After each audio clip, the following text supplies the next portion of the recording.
Welcome back to the DTF Film Sessions. I'm Max Dean. You can find me on Twitter at @TheMaxDean. And I am here once again with Shane Carter at ShaneCarterTX on Twitter. He is going to be our one of the contributors for our draft team at Defiant Takes Football. And we're back with another running back. This time it's Zach Charbonnet, the running back for UCLA. We just talked about Bijan.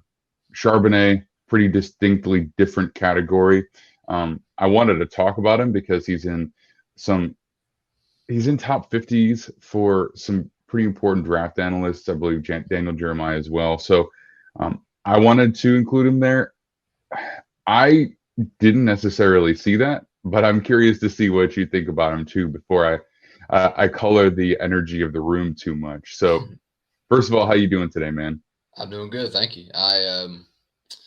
Running backs are to me one of the hard positions to evaluate, just because in college a running back can look like a superstar, but like you said, but these traits you got to see will they translate. And the problem is a lot of times, like, oh, this player may have plenty of speed and they have plenty of vision, but they're going up against certain defenses and against certain conferences that never have like a lot of like an NFL worthy defensive prospects.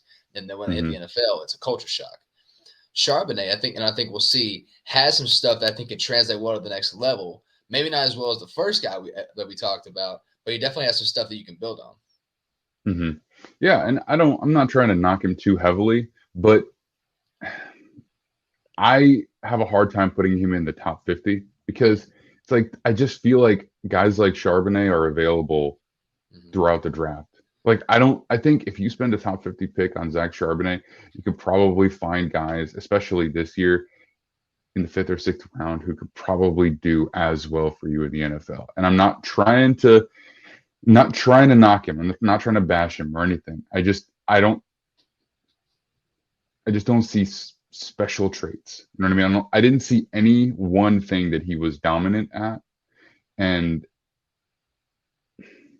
we said Bijan maybe not the best at any one thing, but definitely all together. And I Mm-hmm. would still say that he's dominant at certain things.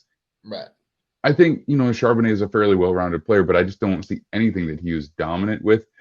And that for me, then, you know, there's a place for him in the NFL, but it's hard for me to justify a high pick if I'm not expecting him to change the game in some type of way for me. I Um, th- I think because this draft class is so deep at running back, it really is. Like you said, Charbonnet and any of the draft running back won't be as highly drafted. Like a second round pick would be warranted. But I think the third round is where we're going to start seeing a lot of running backs start to peel off, because teams are going to want to take their chances and let the guys slide to them at the third, fourth round. So I think we start seeing the run there, because this draft is really deep at edge rusher, really deep at mhm, cornerback, and those are positions of higher need and higher value. And more mhm, often than not, those are the ones I think we'll see probably taken off early. You said you would use a top 50 pick on him. I think the argument could be made he's a top 50 overall player, just in terms of like the player overall, maybe. mhm. Me personally, I wouldn't, but but I like some of the stuff he offers. But I do think there's something to be said that if you really want a running back and he's your guy, don't worry about anyone else's board, just draft him. Hmm. Yeah, no, I mean, I agree with that. I certainly do. So let's take a look at some of our film and see if we can talk ourselves into him as a top 50 pick. Mm-hmm.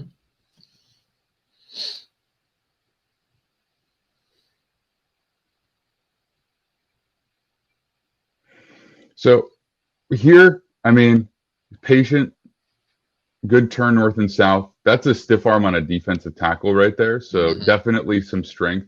He's Yes. he's according to the combine 6 foot 214. So same size as Bijan with another inch or so. He Mm-hmm. looks longer though. I think he's got, without looking at the numbers, I would imagine longer arms than Bijan as well. But that takes some power, even if it is a Pac-12 defensive tackle who doesn't look massive. Like Yeah. that's still an impressive play. Gets north to south, and then gets tackled there. So what do you see on this play? I'm going to run it from the beginning again.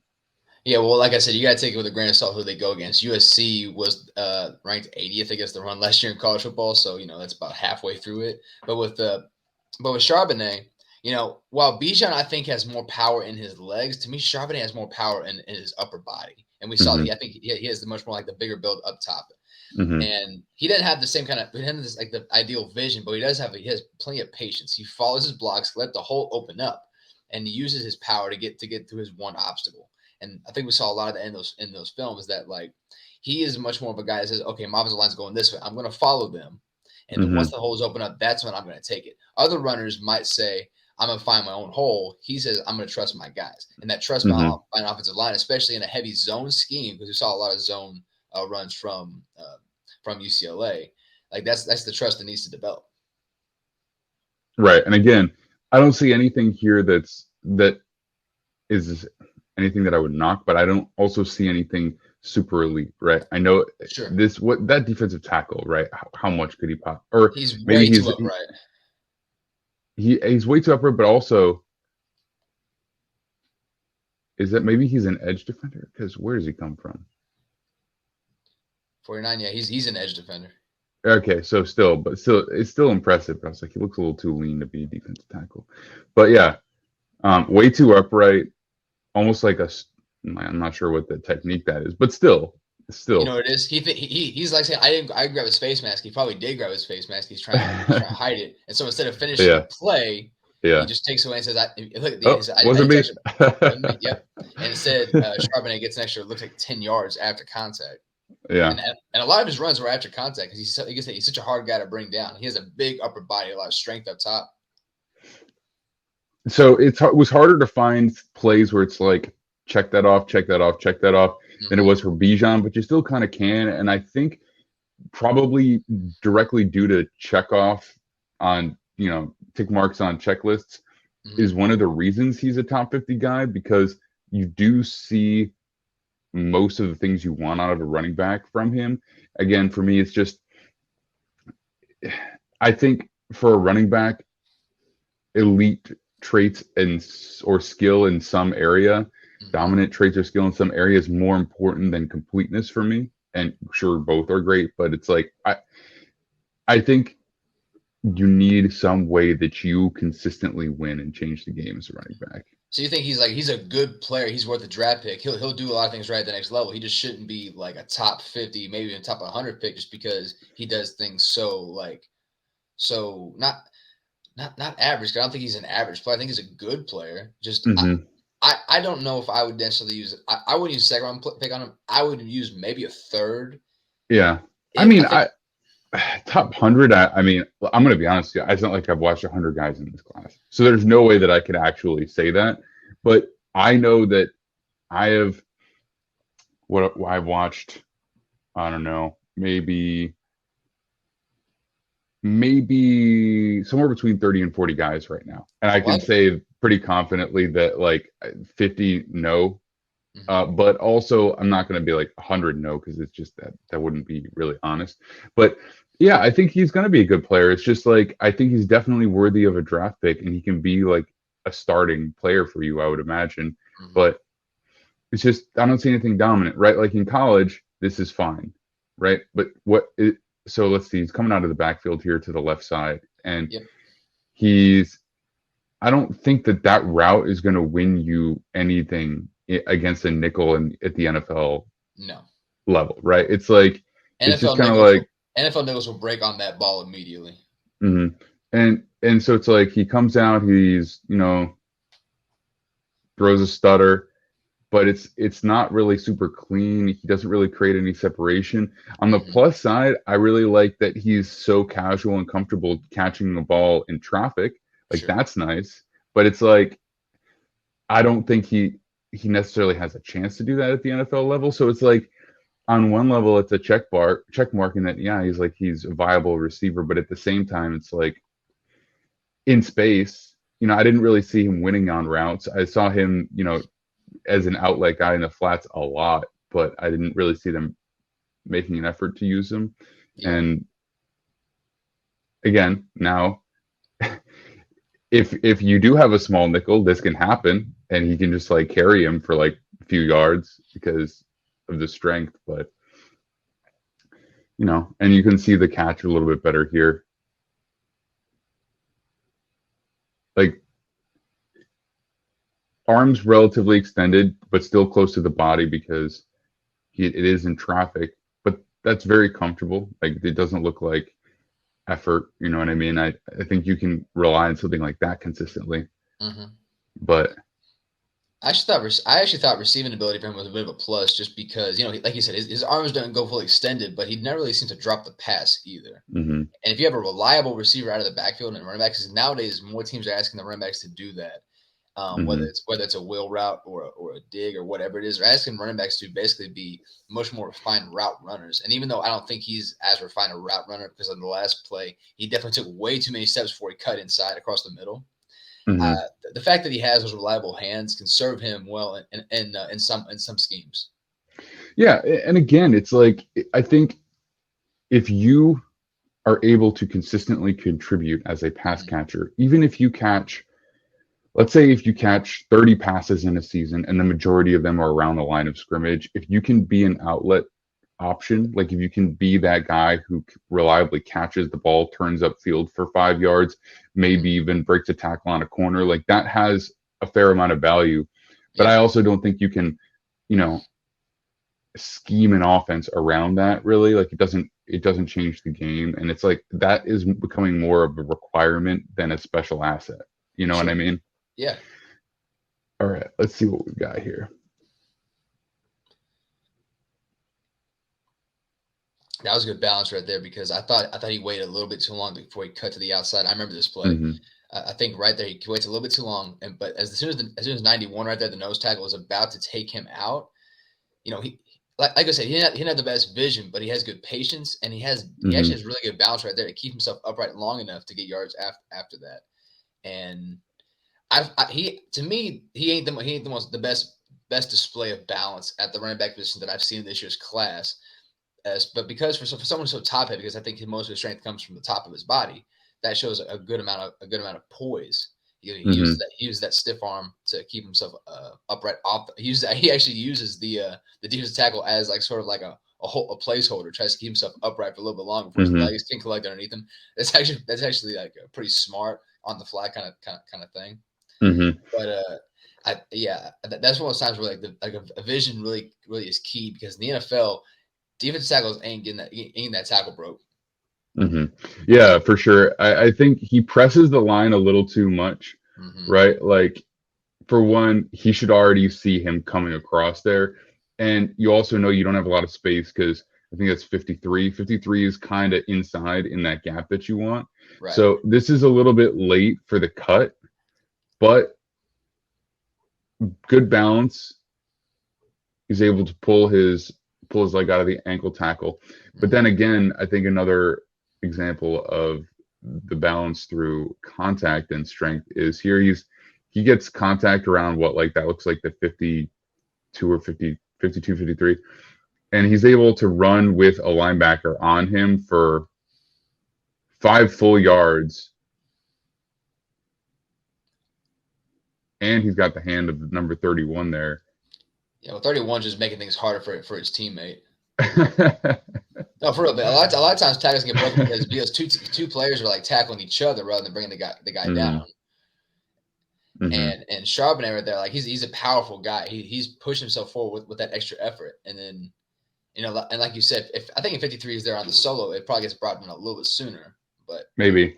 But it's still like a good 7 yards after, that initial contact is made. Plus it's plenty and that's initial contact from 53 I'm talking about. You know what I mean? Right. Like that doesn't even include the defensive tackle. So I think that you can rely on that to a certain degree, but we're not going to see him just trucking guys in the same kind of way that like the most elite players run with, like that kind of power that guys like Derrick Henry run with. Maybe he's not a great example because he's like Derrick Henry's different.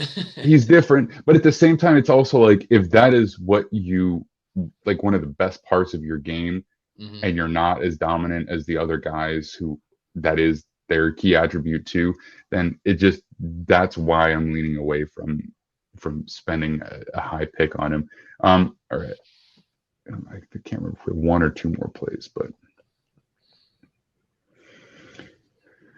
So again, this is just reliable hands. He makes a catch very easily and comfortable, but there's no route there, right? He gets to this little zone, just turns around, reaches up, catches. Arms are not super extended. He jumps probably unnecessarily because you could probably just reach up and snag that, but I'm not going to be too hard on it. But makes it look easy, gets upfield. And this is really what we're talking about being that outlet receiver. I don't think he's ever going to win one-on-one. But if you catch the ball and can add 5-10 yards when you're left unattended, that has value. Yeah. I actually really like at the beginning of the route, if we can go back to the start of it. And these routes a lot of times are hard to mask because he's right there. He's just waiting, patient, 1,001, 1,002. And the cornerback, I'm assuming number 6 was the main guy to begin with. It seems like these 3 guys up top are confused as to whose guy that is. But Charbonnet takes his patience, and he has 10 yards from the nearest guy. So that in a way is, and it's really just more like a 5-yard stop. It's not really like a huge defined route, but he's able to like kind of mask himself as a decoy, when the reality is he's very much a route runner in this play. And like you said, he's never going to be like a great separator. I don't think, I've been wrong about players before, but I think he does a good enough job here with the ball in his hands after the catch. And that's going to be his biggest contribution is once he has the ball in his hands after the pass, what can he do? Because once he goes up against those front 7 guys, it'll be hard to break tackles. But if he can get to the secondary, those guys are going to be smaller than him, and that's a different story. Right. I think, for a team like the Chargers, getting a guy like him in the 3rd round would be such a better compliment to their team than spending that 1st-round pick on Bijan Robinson. Yes. Because you got the receivers. That's a great fit because Kellen Moore, the offensive coordinator who goes with the Cowboys, they like to do a lot of zone runs and a lot of pulling guards on the outside sweeps. And we saw that UCLA likes to do that a lot, and Charbonnet is really successful in that. So I actually like the idea you brought up the Chargers there. That'd be actually a really good fit. And I think he brings something that they haven't had necessarily because Eckler has great contact balance and power for his size. But I think a bigger back is something that they could use. I know that they used a pick on Spiller last year. I don't want to speak out of place because I haven't really focused on him as a rookie, but I think with running backs you usually see it early, and I didn't really think that we saw that. But yeah, so like you mentioned, like he doesn't jump straight into the route. He actually jumps and kind of squares up a little bit as if he's about to block in some way. And I don't know how hard that sell is, but just the fact that he just doesn't run straight downfield, it gives 6 a chance to focus in on that receiver. And he absolutely should be handing that off because this, I think, is quarters. And so he is completely leaving that zone vacated because he's got to hand it off to 57, who in turn, if it is a deep route, will hand it off to the safety. Yep. And he gets too focused on him. Yeah. And this is important that he does that too because there's no one else even remotely open. Right. That's the thing about quarters is like you got to have guys who are really savvy running it because he went way too far upfield, but like that his loss is sharpened his gain. So again, it's just like it's nothing special there, but it's just an asset. It's just one facet to his game. Yeah. All right. Sometimes those little things that you do right really can add up though. Because he didn't do anything, like you said, he didn't do anything exponentially great, but he does a lot of little things well. And when he does that, we've seen him a lot as like a kind of a momentum runner. You know what a momentum runner is, right? Like guys who once they start off one good run, it carries over. That's kind of what he is to me. Someone who builds off his own momentum. Yeah, I can see that as well. I need to watch more games of him, but I just felt like you even if you don't get maybe the pinnacle or the worst of a player in a specific game, usually you get a really good feel for who they are, how they move. And a lot of that stuff is the most important to me, really, because it's like if I don't see movement skills that I think would change, like if I see the way that you move, I kind of have an idea of what you're going to be in every single game. Now, like you might be more like on it in certain games, but it's like that the variance is not going to be that high. So, but let's see what did I choose for this last play here.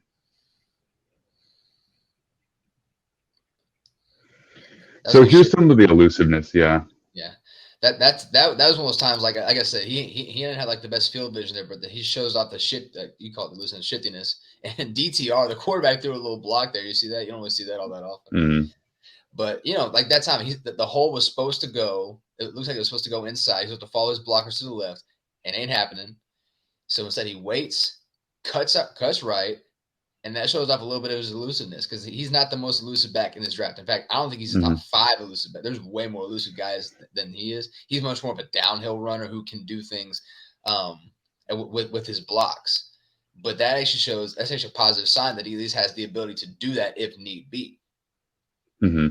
Yeah. So you can also see it's like right there.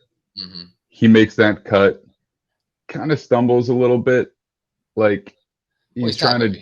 Yeah, exactly. So it's like you can see it's just not the most natural thing for him, but he gets it done. It's effective. And then you see that he's not necessarily a speedy guy. I don't even, be honest, like I don't really look at combine times as much as humanly possible because I come to this process late because I really focus on the NFL stuff. Right. All the way through playoffs and then free agency as well. So my watching of draft prospects is really, really casual early on. And then as things progress, I get pretty deep into it right before the draft. Yeah. But I don't want to be colored by combine times and measurements too much. So a guy like him, I don't want to see what he did at the combine because I want to be able to get a feeling for what I think his tape speed is. Mm-hmm. It's actually a good block by the quarterback. I know. He really throws his shoulder. You never see those. The last time I saw a quarterback throw as good a block like that was Tim Tebow, but that was usually quarterbacks usually just like kind of get in the way and hold their arms up. Don't touch me. That just like a barrier. I know in the combine he ran like in the 4.5s, which is fine, and in a way breaking kind of speed. I care more about game speed. I care more about like, do you have that second burst after you get past the line of scrimmage, past the pressure point? Mm-hmm. And I think a lot too often that analysts, they look at a player's raw athletic score, the RAS, and they combine that with the tape, and they say, "Oh, the tape says this, but his athletic score says this. Oh, it won't translate." I think they rely too much on that. I want to see what you can do on tape as far as your traits go, and your athleticism tells me like how much of like I guess around how much of an upside you have with the skills you present. I think with Charbonnet, I think he has the ability to be a potential 2 or 3 down starter. I don't think he's never going to be a speed threat because I think there's a lot. You can see it right here. I mean, just like right. this is a big edge, and like at this point, there is, I don't want to be too critical, but like if you're a fast NFL player, you should not. And I know he gets past him, but like you should not even get your ankles grabbed by this player right here. Yeah, like you know what I mean. You should be able to outrun him.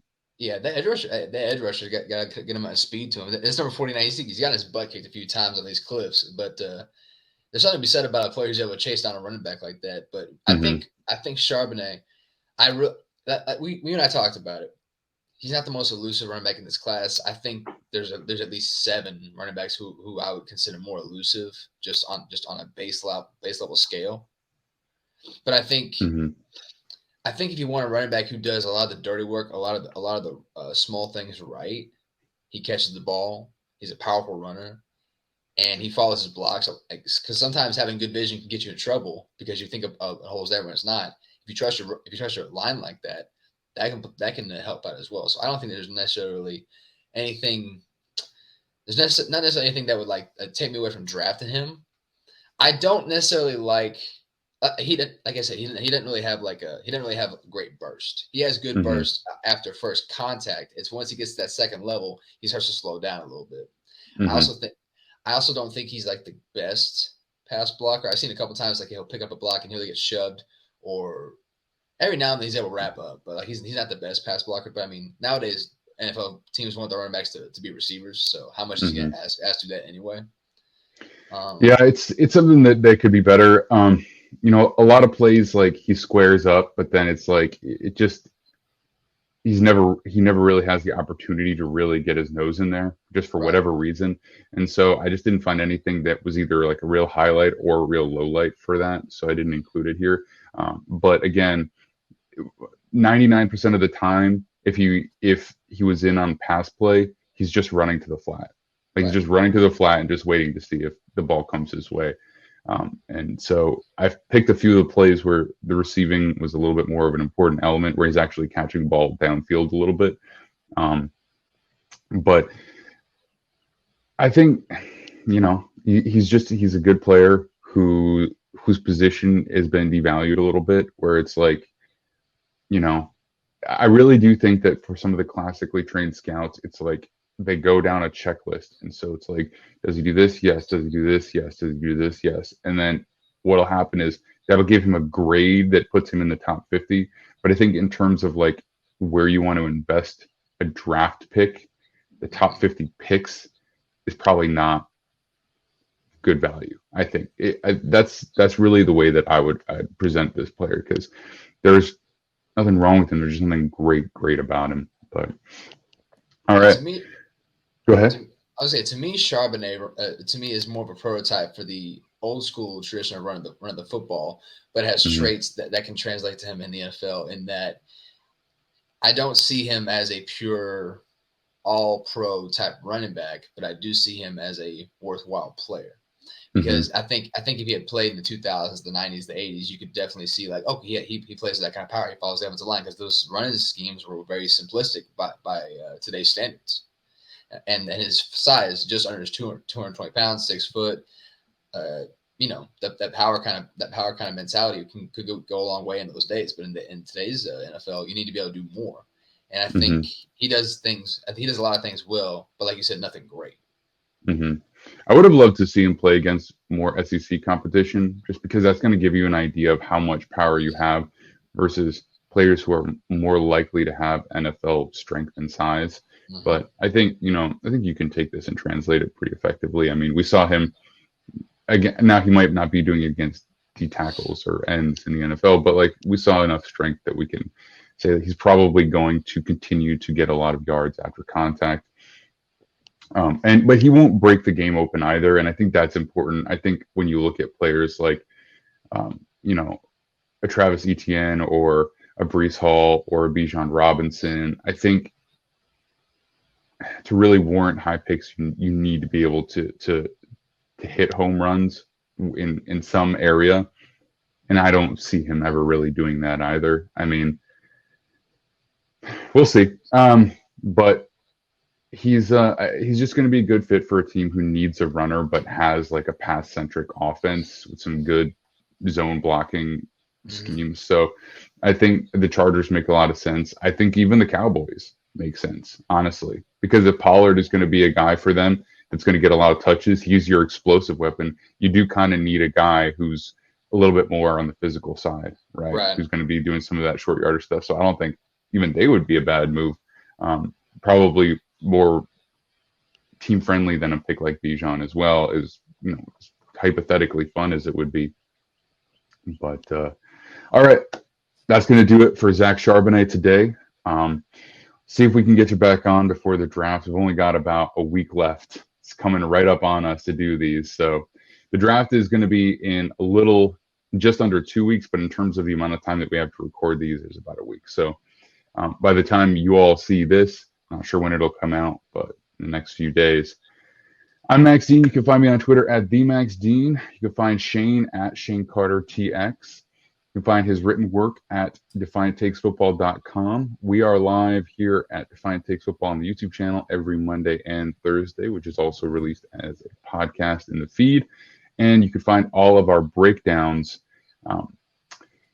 here on the YouTube channel as well. We've got offensive line breakdowns, tons of prospect breakdowns. We were trying to hit 50. Doesn't seem like we'll get there, but we might get 40 done, which would be pretty cool. So yeah, we'll see you all very, very soon. Thanks, Shane. See you.